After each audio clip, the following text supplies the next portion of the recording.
दोस्तों नमस्कार, हर हर महादेव। स्वागत है आपका अपने इस चैनल में, जिसमें आप सुनते हैं सनातन धर्म से जुड़ी कथाएं और कहानियां। दोस्तों, आप सुन रहे हैं शिव पुराण रुद्र संहिता का द्वितीय सती खंड। पिछले अध्याय में आपने सुना था सती का योग अग्नि से अपने शरीर को भस्म कर देना और दर्शकों का हाहाकार, शिव पार्षदों का प्राण त्याग तथा दक्ष पर आक्रमण। आज के इस अध्याय में आप सुनेंगे गणों के मुख से और नारद से भी सती के दग्ध होने की बात सुनकर दक्ष पर कुपित हुए शिव का अपने जटा से वीरभद्र और महाकाली को प्रकट करके उन्हें यज्ञ विध्वंस करने और विरोधियों को जला डालने की आज्ञा देना। दोस्तों, इस अध्याय को बीच में स्किप न कीजिएगा। अध्याय का पूरा लाभ लेने के लिए इस अध्याय को पूरा अंत तक सुनिएगा। तो अध्याय को आरंभ करते हैं। ब्रह्मा जी कहते हैं, नारद, वह आकाशवाणी सुनकर सब देवता भयभीत तथा विस्मित हो गए। मुख से कोई बात नहीं निकली। वे इस तरह खड़े या बैठे रह गए मानो उन पर विशेष मोह छा गया हो। भृगु के मंत्र बल से भाग जाने के कारण जो वीर शिवगण नष्ट होने से बच गए थे, वे भगवान शिव की शरण में गए। उन सब ने अमित तेजस्वी भगवान रुद्र को भली भांति प्रणाम करके वहां यज्ञ में जो कुछ हुआ वह सारी घटना उनसे कह सुनाई। गण बोले, महेश्वर, दक्ष बड़ा दुरात्मा और घमंडी है। उसने वहां जाने पर सती देवी का अपमान किया और देवताओं ने भी उनका आदर नहीं किया। अत्यंत गर्व से भरे हुए उस दुष्ट दक्ष ने आपके लिए यज्ञ में भाग नहीं दिया, दूसरे देवताओं के लिए दिया और आपके विषय में उच्च स्वर से दुर्वचन कहे। प्रभो, यज्ञ में आपका भाग न देखकर सती देवी कुपित हो उठी और पिता की बारंबार निंदा करके उन्होंने तत्काल अपने शरीर को योग अग्नि द्वारा जलाकर भस्म कर दिया। ये देख 10,000 से भी अधिक पार्षद लज्जावश शास्त्रों द्वारा अपने ही अंगों को काट काट कर वहां मर गए। शेष हम लोग दक्ष के कुपित हो उठे और सबको भय पहुंचाते हुए वेग पूर्वक उस यज्ञ का विध्वंस करने को उद्यत हो गए, परंतु विरोधी भृगु ने अपने प्रभाव से हमें तिरस्कृत कर दिया। हम उनके मंत्र बल का सामना न कर सके। प्रभो, विशंभर बे ही हम लोग आज आपकी शरण में आए हैं। दयालो, वहां प्राप्त हुए भय से आप हमें बचाइए, निर्भय कीजिए। महाप्रभो, उस यज्ञ में दक्ष आदि सभी दुष्टों ने घमंड में आकर आपका विशेष रूप से अपमान किया है। कल्याणकारी शिव, इस प्रकार हमने अपना सती देवी का और मूढ़ बुद्धि वाले दक्ष आदि का भी सारा वृतांत कह सुनाया। अब आपकी जैसी इच्छा हो वैसा करें। ब्रह्मा जी कहते हैं, नारद, अपने पार्षदों की ये बात सुनकर भगवान शिव ने वहां की सारी घटना जानने के लिए शीघ्र ही तुम्हारा स्मरण किया। देवऋषि, तुम दिव्य दृष्टि से संपन्न हो, अतः भगवान के स्मरण करने पर तुम तुरंत वहां आ पहुंचे और शंकर जी को भक्ति पूर्वक प्रणाम करके खड़े हो गए।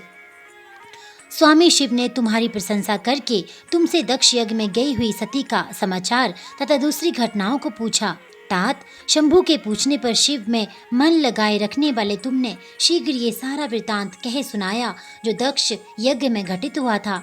मुने, तुम्हारे मुख से निकली हुई बात सुनकर उस समय महान रौद्र पराक्रम से संपन्न सर्वेश्वर रुद्र ने तुरंत ही बड़ा भारी क्रोध प्रकट किया। लोक संहारकारी रुद्र ने अपने सिर से एक जटा उखाड़ी और उसे रोषपूर्वक उस पर्वत के ऊपर दे मारा। मुने, भगवान शंकर के पटकने से उस जटा के 2 टुकड़े हो गए और महाप्रलय के समान भयंकर शब्द प्रकट हुआ। देवऋषि, उस जटा के पूर्व भाग से महाभयंकर महाबली वीरभद्र प्रकट हुए, जो समस्त शिवगणों के अगुआ हैं। वे भूमंडल को सब ओर से व्याप्त करके उससे भी 10 अंगुल अधिक होकर खड़े हुए। वे देखने में प्रलय अग्नि के समान जान पड़ते थे। उनका शरीर बहुत ऊंचा था। वे 1000 भुजाओं से युक्त थे। उन सर्वसमर्थ महारुद्र के क्रोध पूर्वक प्रकट हुए निश्वास से 100 प्रकार के ज्वर और 13 प्रकार के सन्निपात रोग पैदा हो गए। तात, उस जटा के दूसरे भाग से महाकाली उत्पन्न हुई, जो बड़ी भयंकर दिखाई देती थी। वे करोड़ों भूतों से घिरी हुई थी। जो ज्वर पैदा हुए वे सब के सब शरीरधारी, क्रूर और समस्त लोगों के लिए भयंकर थे। वे अपने तेज से प्रज्वलित हो सब ओर दाह उत्पन्न करते हुए से प्रतीत होते थे। वीरभद्र बातचीत करने में बड़े कुशल थे। उन्होंने दोनों हाथ जोड़कर परमेश्वर शिव को प्रणाम करके कहा, वीरभद्र बोले, महारुद्र, सोम, सूर्य और अग्नि को 3 नेत्रों में धारण में करने वाले प्रभु, शीघ्र आज्ञा दीजिए। मुझे इस समय कौन सा कार्य करना होगा? ईशान, क्या मुझे आधे ही क्षण में सारे समुद्रों को सुखा देना है या इतने ही समय में संपूर्ण पर्वतों को पीस डालना है? हर मैं एक ही क्षण में ब्रह्मांड को भस्म कर डालूं या समस्त देवताओं और मुनीश्वरों को जलाकर राख कर दूं? शंकर, ईशान, क्या मैं समस्त लोगों को उलट पलट दूं या संपूर्ण प्राणियों का विनाश कर डालूं? महेश्वर, आपकी कृपा से कहीं कोई भी ऐसा कार्य नहीं है जिसे मैं न कर सकूं। पराक्रम के द्वारा मेरी समानता करने वाला वीर न पहले कभी हुआ है न आगे होगा। शंकर, आप किसी तिनके को भेज दें तो भी वह भी बिना किसी यत्न के क्षण भर में बड़े से बड़ा कार्य सिद्ध कर सकता है, इसमें संशय नहीं है। शंभो, यद्यपि आपकी लीला मात्र से सारा कार्य सिद्ध हो जाता है, तथापि जो मुझे भेजा जा रहा है ये मुझ पर आपका अनुग्रह ही है। शंभो, मुझसे जो भी ऐसी शक्ति है वह आपकी कृपा से ही प्राप्त हुई है। शंकर, आपकी कृपा के बिना किसी में भी कोई शक्ति नहीं हो सकती।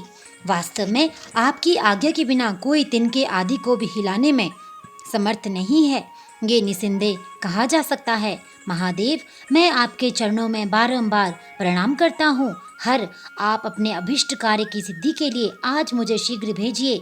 शंभो, मेरे दाहिने अंग बारंबार फड़क रहे हैं, इससे सूचित होता है कि मेरी विजय अवश्य होगी। अतः प्रभु, मुझे भेजिए। शंकर, आज मुझे कोई अभूतपूर्वक एवं विशेष हर्ष सा उत्साह का अनुभव हो रहा है और मेरा चित्त आपके चरण कमलों में लगा हुआ है, अतः पग पग पर मेरे लिए शुभ परिणाम का विस्तार होगा। शंभो, आप शुभ के आधार हैं। जिसकी आप में सुदृढ़ भक्ति है उसी को सदा विजय प्राप्त होती है और उसी का दिनों दिन शुभ होता है। ब्रह्मा जी कहते हैं, नारद, उसकी यह बात सुनकर सर्वमंगला के पति भगवान शिव बहुत संतुष्ट हुए और वीरभद्र, तुम्हारी जय हो ऐसा आशीर्वाद देकर वे फिर बोले। महेश्वर ने कहा, मेरे पार्षदों में श्रेष्ठ वीरभद्र, ब्रह्मा जी का पुत्र दक्ष बड़ा दुष्ट है, उस मूर्ख को बड़ा घमंड हो गया है, अतः इन दिनों वह विशेष रूप से मेरा विरोध करने लगा है। दक्ष इस समय एक यज्ञ करने के लिए उद्यत है। तुम याग परिवार सहित उस यज्ञ को भस्म करके फिर शीघ्र मेरे स्थान पर लौट आओ। यदि देवता, गंधर्व, यक्ष अथवा अन्य कोई तुम्हारा सामना करने के लिए उद्यत हो तो उन्हें भी आज शीघ्र ही और सहसा भस्म कर डालना। दतीचकी की दिलाई हुई मेरी शपथ का उल्लंघन करके जो देवता आदि वहां ठहरे हुए हैं उन्हें तुम निश्चय पूर्वक यत्न पूर्वक जलाकर भस्म कर देना। जो मेरी शपथ का उल्लंघन करके गर्व युक्त हो वहां ठहरे हुए हैं वे सब के सब मेरे द्रोही हैं, अतः उन्हें अग्नि में माया से जला डालो। दक्ष की यज्ञशाला में जो अपनी पत्नियों और सारभूत उपकरणों के साथ बैठे हों उन सबको जलाकर भस्म कर देने के पश्चात फिर शीघ्र लौट आना। तुम्हारे वहां जाने पर विश्वदेव आदि देवगण भी यदि सामने आ तुम्हारी सादर स्तुति करे तो भी तुम उन्हें शीघ्र आग की ज्वाला से जलाकर ही छोड़ना। वीर, वहां दक्ष आदि सब लोगों को पत्नी और बंधु बांधवों सहित जलाकर कलशों में रखे हुए जल को लीलापूर्वक पी जाना। ब्रह्मा जी कहते हैं, नारद, जो वैदिक मर्यादा के पालक, काल के भी शत्रु तथा सबके ईश्वर हैं, वे भगवान रुद्र रोष से लाल आंखें किए हुए महावीर वीरभद्र से ऐसा कहकर चुप हो गए। आगे सुनेंगे प्रथम गणों सहित वीरभद्र और महाकाली का दक्ष यज्ञ विध्वंस के लिए प्रस्थान। दक्ष तथा देवताओं को अपशकुन एवं उत्पात सूचक लक्षणों का दर्शन एवं भय का होना। ब्रह्मा जी कहते हैं, नारद, महेश्वर के इस वचन को आदरपूर्वक सुनकर वीरभद्र बहुत संतुष्ट हुए। उन्होंने महेश्वर को प्रणाम किया। तत्पश्चात उन देवादिदेव शूली की उपयुक्त आज्ञा को सिरोधार्य करके वीरभद्र वहां से शीघ्र ही दक्ष के यज्ञ मंडप की ओर चले। भगवान शिव ने केवल शोभा के लिए उनके साथ करोड़ों महावीर गणों को भेज दिया जो प्रलय अग्नि के समान तेजस्वी थे। वे कौतूहलकारी प्रबल वीर प्रथम गण वीरभद्र के आगे और पीछे भी चल रहे थे। काल के भी काल भगवान रुद्र के वीरभद्र सहित 100 लाखों पार्षद गण भी उन सबका स्वरूप रुद्र के समान था। उन गणों के साथ महात्मा वीरभद्र भगवान शिव के समान ही वेशभूषा धारण किए रथ पर बैठकर यात्रा कर रहे थे। उनके 1 सहस्त्र भुजाएं थी, शरीर में नागराज लिपटे हुए थे। वीरभद्र बड़े प्रबल और भयंकर दिख रहे थे। उनका रथ बहुत ही विशाल था। उनमें 10,000 सिंह जोते जाते थे, जो प्रयत्न पूर्वक उस रथ को खींचते थे। उसी प्रकार बहुत से प्रबल सिंह, शार्दूल, मगर, मत्स्य और सहस्त्रों हाथी उस रथ के पार्श्व भाग की रक्षा करते थे।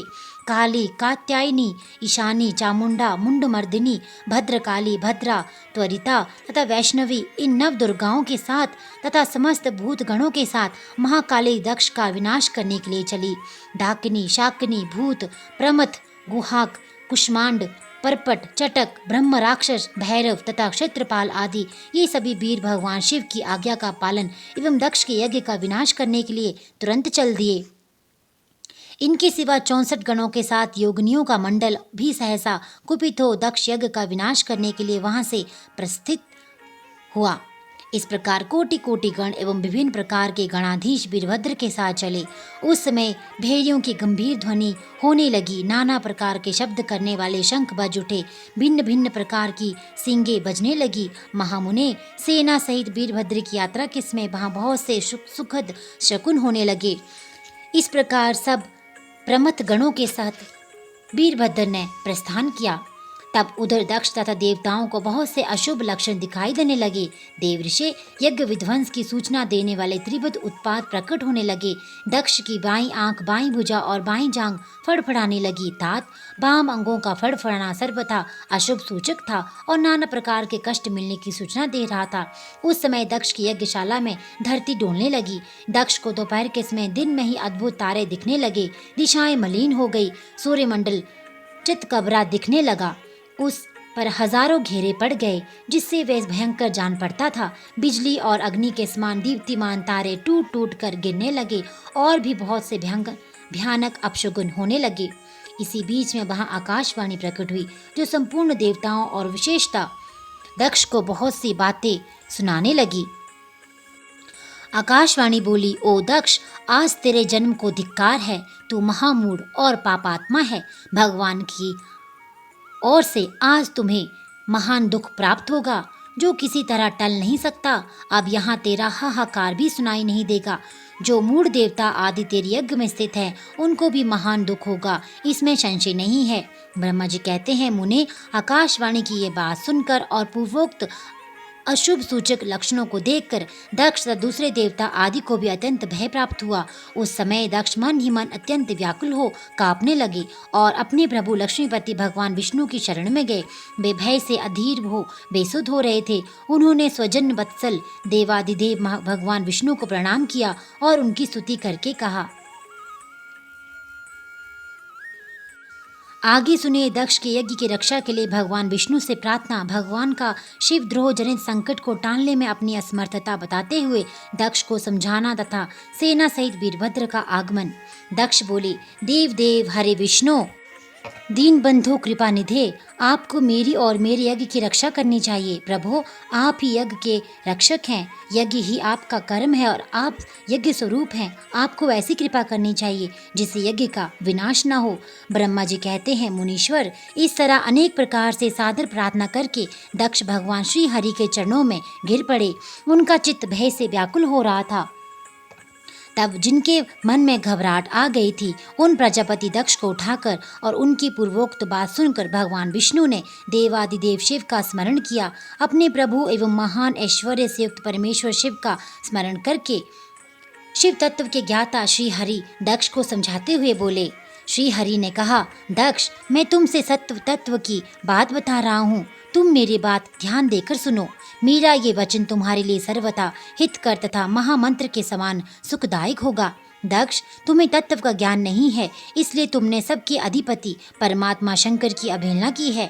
ईश्वर की अवहेलना से सारा कार्य सर्वथा निष्फल हो जाता है। केवल इतना ही नहीं, पग पग पर विपत्ति भी आती है। जहाँ अपूज्य पुरुषों की पूजा होती है और पूजनीय पुरुष की पूजा नहीं की जाती, वहाँ दरिद्रता, मृत्यु तथा भय, ये 3 संकट अवश्य प्राप्त होंगे। इसलिए संपूर्ण प्रयत्न से तुम्हें भगवान विष्णुध्वज का सम्मान करना चाहिए।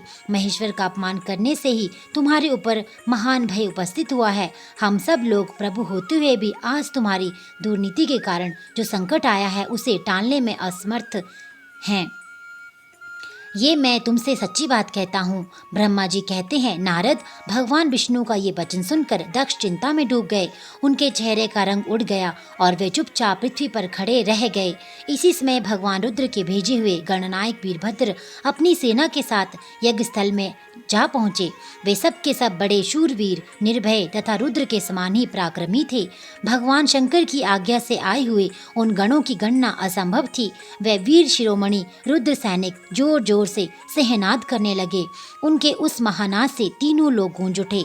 आकाश धूल से ढक गया और दिशाएं अंधकार से आवृत हो गई। सातों दीपों से युक्त पृथ्वी अत्यंत भय से व्याकुल हो पर्वत, वन और कान नौका सहित कांपने लगे तथा संपूर्ण समुद्र में ज्वार आ गया। इस प्रकार समस्त लोगों का विनाश करने में समर्थ उस विशाल सेना को देखकर समस्त देवता आदि चकित हो गए। सेना के उद्योग को देख दक्ष के मुंह से खून निकल आया। वे अपनी स्त्री को साथ ले भगवान विष्णु के चरणों में दंड की भांति गिर पड़े और इस प्रकार बोले। दक्ष ने कहा,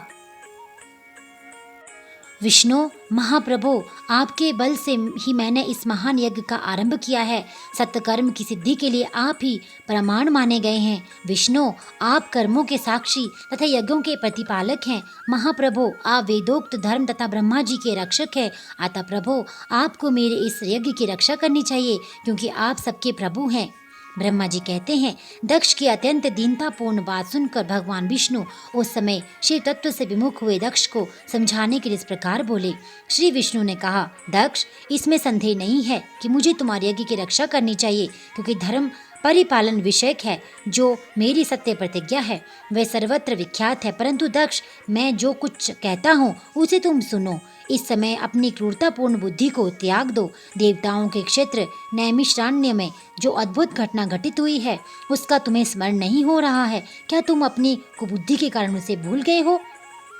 यहाँ कौन भगवान रुद्र के कोप से तुम्हारी रक्षा करने में समर्थ है? दक्ष, तुम्हारी रक्षा किसको अभिमत नहीं है, परंतु जो तुम्हारी रक्षा करने को उद्यत होता है वह अपनी दुर्बुद्धि का ही परिचय देता है। दुर्मते, क्या कर्म है और क्या अकर्म, इसे तुम नहीं समझ पा रहे हो। केवल कर्म ही कभी कुछ करने में समर्थ नहीं हो सकता। जिसके सहयोग से कर्म में कुछ करने की सामर्थ्य आती है उसी को तुम स्वकर्म समझो। भगवान शिव के बिना दूसरा कोई कर्म में कल्याण करने की शक्ति देने वाला नहीं है। जो शांत हो, ईश्वर में मन लगाकर उनकी भक्ति पूर्वक कार्य करता है उसी को भगवान शिव तत्काल उस कर्म का फल देते हैं।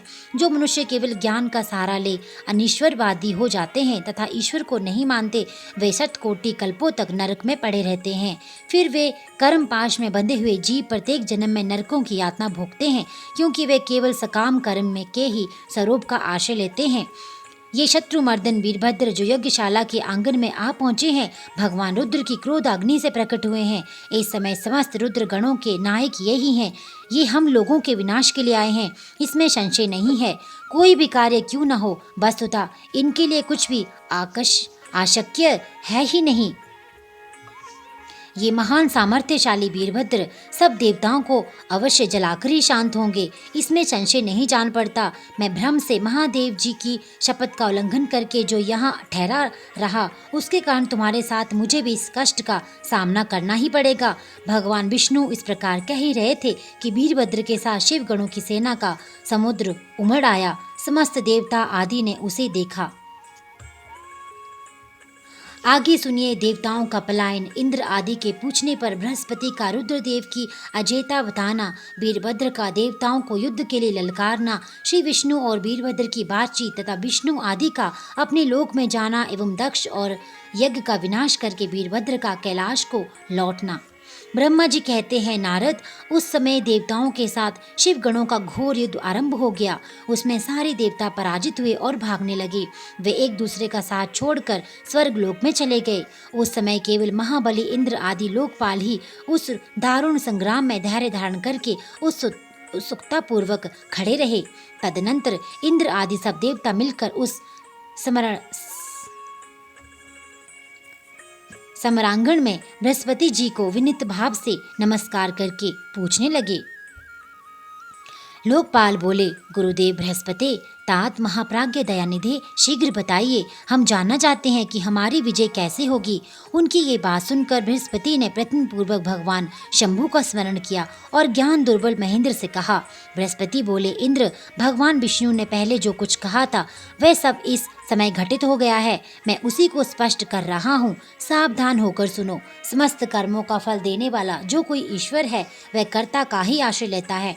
कर्म करने वाले को ही उस कर्म का फल देता है। जो कर्म करता ही नहीं उसको फल देने में वह भी समर्थ नहीं है। अतः जो ईश्वर को जानकर उसका आश्रय लेकर सत्कर्म करता है उसी को उस कर्म का फल मिलता है, ईश्वर द्रोही को नहीं। न मंत्र, न औषधियाँ, न समस्त अभिचारिक कर्म, न लौकिक पुरुष, न कर्म, न वेद, न पूर्व और उत्तर मीमांसा तथा न नाना वेदों से युक्त अन्य शास्त्र ही ईश्वर को जानने में समर्थ होते हैं।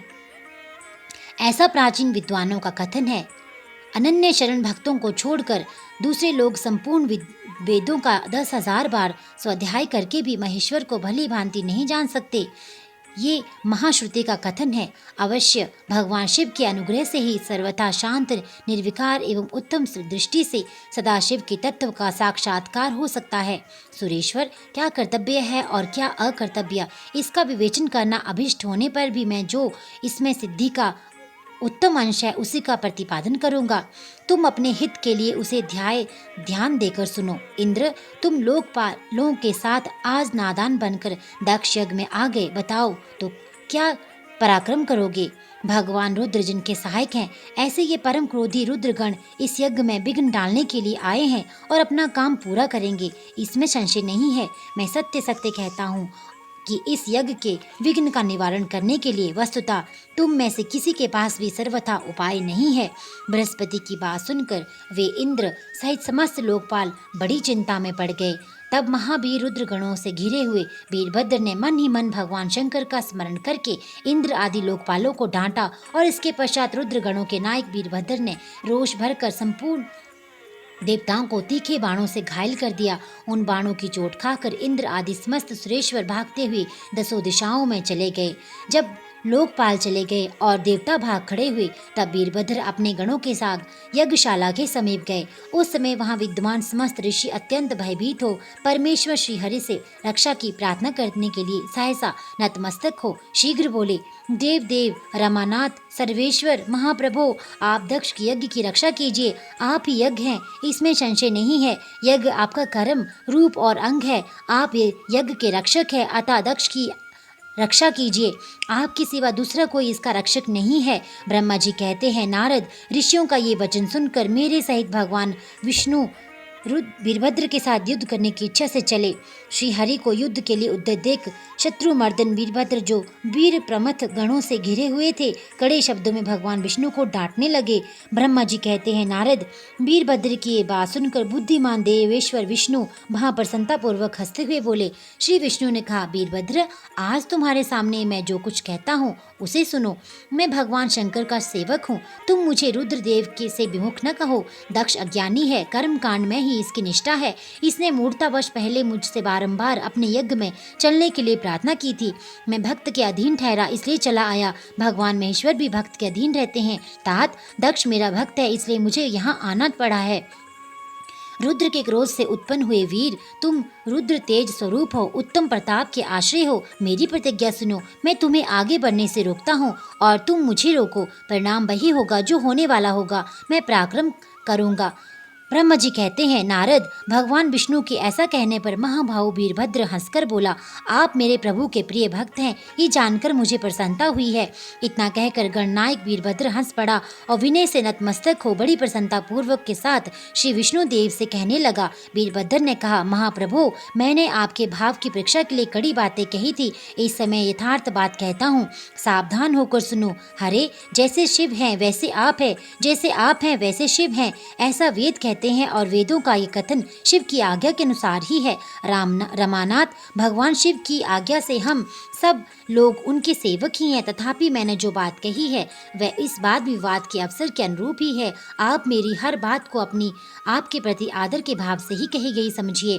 ब्रह्मा जी कहते हैं, वीरभद्र का ये वचन सुनकर भगवान श्री हरि हंस पड़े और उसके लिए हितकर वचन बोले। श्री विष्णु ने कहा, महावीर, तुम मेरे साथ निशंक होकर युद्ध करो। तुम्हारे अस्त्रों से शरीर के भर जाने पर भी मैं अपने आश्रय को हो जाऊंगा। ब्रह्म जी कहते हैं, ऐसा कहकर भगवान विष्णु चुप हो गए और युद्ध के लिए कमर कसकर डट गए। महाबली वीरभद्र भी अपने गणों के साथ युद्ध के लिए तैयार हो गए। नारद, तदनंतर भगवान विष्णु और वीरभद्र में घोर युद्ध हुआ। अंत में वीरभद्र ने भगवान विष्णु को चक्कर और स्तंभित कर दिया और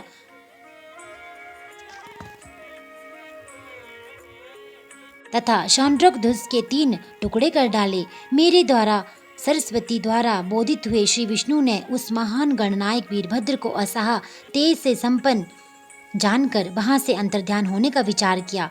दूसरे देवता भी ये जान गए कि सती के प्रति जो अन्याय हुआ है उसी का ये सब भावी परिणाम है। दूसरों के लिए इस संकट का सामना करना अत्यंत कठिन है। ये जानकर वे सब देवता अपने सेवकों के साथ स्वतंत्र सर्वेश्वर शिव का स्मरण करके अपने अपने लोक को चले गए। मैं भी पुत्रों के दुख से पीड़ित हो सत्य लोक में चला आया और अत्यंत दुख से आतुर हो सोचने लगा कि अब मुझे क्या करना चाहिए। मेरे तथा श्री विष्णु के चले जाने पर मुनियों सहित समस्त यज्ञ के आधार रहने वाले देवता शिव गणों द्वारा पराजित हो भाग गए। उस उपद्रव को देखकर और उस महामख का विध्वंस निकट जानकर वह यज्ञ भी अत्यंत भयभीत हो मृग का रूप धारण करके वहां से भागा। मृग के रूप में आकाश की ओर भागते हुए वीरभद्र ने उसे पकड़ लिया और उसका मस्तक काट डाला। फिर उन्होंने मुनियों तथा देवताओं के अंग भंग कर दिए और बहुतों को मार डाला। प्रतापी मणिभद्र ने भृगु को उठाकर पटक दिया और उनकी छाती को पैर से दबा दिया। तत्काल उनकी दाढ़ी मूछ नोच ली। चंड ने बड़े वेग से पूषा के दांत उखाड़ लिए, क्योंकि पूर्व काल में जिस समय महादेव जी को दक्ष के द्वारा गालियां दी जा रही थी उसमें वे दांत दिखाकर हंस रहे थे। नंदी ने भग को रोषपूर्वक पृथ्वी पर दे मारा और उनकी दोनों आंखें निकाल ली, क्योंकि वे दक्ष शिव जी को शाप दे रहे थे। उस समय वे आंखों से संकेत से अपना अनुमोदन सूचित कर रहे थे। वहां रुद्र गणनायकों ने स्वधा स्वाहा और दक्षिणा देवियों की बड़ी विडंबना दुर्दशा की। वहां जो मंत्र तंत्र तथा दूसरे लोग थे उनका भी बहुत बड़ा तिरस्कार किया। ब्रह्मपुत्र दक्ष भय के मारे अंतर्वेदी के भीतर छिप गए। वीरभद्र उनका पता लगाकर उन्हें बलपूर्वक पकड़ लाए। फिर उनके दोनों गाल पकड़कर उन्होंने उनके मस्तक पर तलवार से आघात किया, परंतु योग के प्रभाव से दक्ष का सिर अभेद हो गया था, इसलिए कट नहीं सका। जब वीरभद्र को ज्ञात हुआ कि संपूर्ण अस्त्र शस्त्रों से इनके मस्तक का भेदन नहीं हो सकता, तब उन्होंने दक्ष की छाती पर पैर रखकर दबाया और दोनों हाथों से गर्दन मरोड़कर तोड़ डाली। फिर शिवद्रोही दुष्ट दक्ष के उस सिर को गणनायक वीरभद्र ने अग्निकुंड में डाल दिया। तदनंतर जैसे सूर्य घोर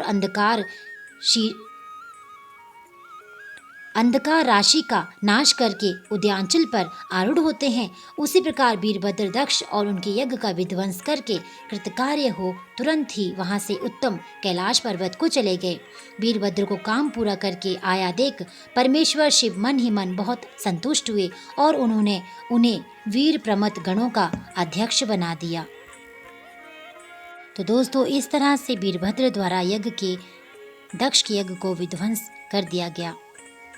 दोस्तों, आपको अगर ये कथाएं और कहानियाँ लाभ पहुंचा रही हैं तो ऐसी और कथाएं और कहानियां सुनने के लिए इस चैनल के साथ जुड़े रहिए। चैनल को लाइक, सब्सक्राइब और शेयर करना बिल्कुल ना भूलिएगा।